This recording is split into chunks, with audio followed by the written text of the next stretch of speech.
श्रीमद् कुंज विहारणे नमः। श्री स्वामी हरिदास विजयतीर्थराम। नंद के आनंद भये, जय कन्हैया लाल की। हाथी दीने घोड़ा दीने और दीनी पाल की। जो सबको आनंद दें वही तो नंद। और ये नंद बाबा नित्य गोलोक धाम में सदा ही विराजमान रहते हैं। ये भगवान श्री कृष्ण के नित्य सिद्ध पता हैं। जब श्याम सुंदर को पृथ्वी पर आना होता है तब गोपियाँ, गाय और पूरा ब्रजमंडल नंद बाबा के साथ ही पृथ्वी पर प्रकट हो जाता है। किंतु जब भी इस प्रकार के भगवान के नित्यजन पृथ्वी पर पधारते हैं, कोई ना कोई जीव जो सृष्टि में उनका अंश रूप होता है उनसे एक हो जाता है। और इसीलिए कहा जाता है कि पूर्व कल्प में वसुश्रेष्ठ, द्रोण और उनकी पत्नी धरा देवी ने भगवान को प्रसन्न करने के लिए बड़ी कठिन तपस्या की। और जब ब्रह्मा जी उन्हें वरदान देकर तपस्या से निवृत्त करने के लिए उनके समीप आए, तब उन्होंने सृष्टिकर्ता से वरदान मांगा, जब विश्वेश्वर श्री हरि इस पावन धरा पर प्रकट हों तब हमारा उनमें पुत्र भाव हो। और ब्रह्मा जी के उसी वरदान के फलस्वरूप ये द्रोण ब्रज में नंद हुए और धरा देवी यशोदा हुई। मथुरा में वृष्णि वंश में सर्वगुण संपूर्ण राजा देवमीड़ जी हुए। इनकी दो पत्नियां थीं, एक क्षत्रिय कन्या और दूसरी वैश्य पुत्री। क्षत्रिय कन्या से इनके पुत्र हुए शूरसेन जी और इन्हीं शूरसेन जी के पुत्र वसुदेव जी हुए। वैश्य कन्या से हुए पर्जन्य जी और ये अपनी माता के कारण गोप जाति के माने गए। और मथुरा के अंतर्गत यमुना जी के उस पार महावन में उन्होंने अपना निवास बनाया। मथुरा मंडल की गौ संपत्ति के ये प्रमुख अधिकारी हुए और इनके ही पुत्र हुए उपनंद, अभिनंद, नंद, सनंद और नंदन।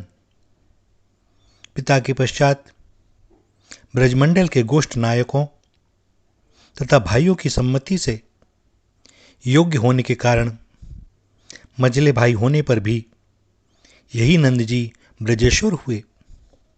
वसुदेव इनके भाई ही लगते थे और उनसे नंद बाबा की बड़ी घनिष्ठ मित्रता भी थी। जब मथुरा में कंस का अत्याचार बढ़ने लगा तब वसुदेव जी ने अपनी पत्नी रोहिणी को नंद जी के यहाँ भेज दिया। गोकुल में ही रोहिणी जी की गोद में बलराम जी पधारे। श्री कृष्णचंद्र को भी वसुदेव जी चुपचाप नंद गृह में रखाए। राम श्याम इसी नंद गृह में लालित पालित हुए। नंद बाबा वात्सल्य रस के अधिदेवता हैं। उनके प्राण श्री कृष्ण में ही बसते हैं। अपने श्याम के लिए ही वे उठते बैठते, खाते पीते, चलते फिरते, प्राण धारण करते तथा दान धर्म पूजा पाठ आदि करते थे। कन्हैया सकुशल रहे, कन्हैया प्रसन्न रहे, एकमात्र यही चिंतन और एकमात्र यही इच्छा। जब गोकुल में नाना प्रकार के उत्पात होने लगे, शकट गिरा, यमलार्जुन टूटा, तब नंद बाबा अपने पूरे समुदाय के साथ वहां से बरसाने के पास नंदगांव चले आए। एक बार बाबा ने एकादशी का व्रत किया।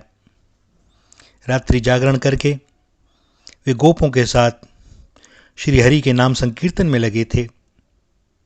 रात्रि अभिशेष थी। तभी प्रातःकाल समझकर वे स्नान करने यमुना जी में उतर गए और वरुण के एक दूत उन्हें पकड़कर वरुण जी के पास ले गया। ब्रजवासियों ने जब नंद बाबा को यमुना से बाहर आते न देखा तो विलाप करने लगे। उसी समय भगवान श्री कृष्ण यमुना में कूदकर वरुणलोक पहुंचे। जल के अधिदेवता वरुण जी ने भगवान का बड़ा आदर किया, सम्मान किया, पूजा की। और बाबा को वहाँ से लेकर श्याम सुंदर लौट आए। इसी प्रकार शिवरात्रि को अंबिकावन की यात्रा में रात को सोते समय जब बाबा को अजगर ने आकर पकड़ लिया और गोपों के द्वारा जलती लकड़ियों से मारे जाने पर भी वह टस से मस नहीं हुआ, तब भगवान श्री कृष्णचंद्र ने अपने चरणों से छूकर उसे सद्गति दी और अपने बाबा को छुड़ाया। अक्रूर जब ब्रज में आए, राम श्याम को लेने के लिए कंस के कहने से, तो नंद बाबा भी गोपों के साथ राम श्याम को लेकर मथुरा चले। मथुरा में श्री कृष्णचंद्र ने कंस को मारकर अपने नाना उग्रसेन को राजा बनाया, वसुदेव देवकी को कारागार से छुड़ाया। सब हो गया, किंतु राम श्याम वापस नहीं लौटे, मथुरा में ही रह गए। हार कर नंद बाबा को लौट आना पड़ा। और जब उद्धव जी श्याम का संदेश लेकर ब्रज आए, तब बाबा ने उनसे व्याकुल होकर पूछा, हे उद्धव, क्या कभी श्याम सुंदर हम सबको देखने यहाँ आएंगे? क्या हम उनके हंसते हुए कमल मुख को एक बार पुनः देख सकेंगे? हमारे लिए उन्होंने दावाग्नि पान किया, काली दमन किया, इंद्र की वर्षा से बचाया, अजगर से मेरी रक्षा की, अनेक संकटों से इस ब्रज का परित्राण किया। उनका पराक्रम, उनकी हंसी, उनका बोलना, उनका चलना, उनकी क्रीड़ा आदि का जब हम स्मरण करते हैं और जब हम उनके चरण कमलों से अंकित पर्वत, पृथ्वी, वन और यमुना पुलिन को देखते हैं, तब अपने आप की सुध बिसर जाती है, हमारी सारी क्रियाएं शिथिल हो जाती हैं। श्री बलराम जी द्वारका से वह ब्रज आए और 2 महीने वहीं रहे। फिर सूर्य ग्रहण के समय कुरुक्षेत्र में पूरा ब्रजमंडल और द्वारका का समाज एकत्र हुआ। यही नंद बाबा ने अपने श्याम को पुनः देखा। कुरुक्षेत्र से लौटने पर तो ब्रजमंडल, उसके सभी दिव्य तरु, लता पादपादि अंतर्हित हो गए। जैसे नंद बाबा गोप, गोपी गोएं तथा ब्रजमंडल के साथ नित्य लोक से पृथ्वी पर प्रकट हुए थे, वैसे ही सभी पुनः नित्य लोक को चले गए, सबको एक साथ लेकर के।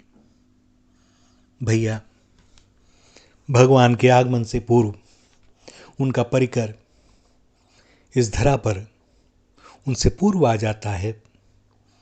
लीला संपन्न होनी है। नाटक में सबको अपना अपना पार्ट निभाना है।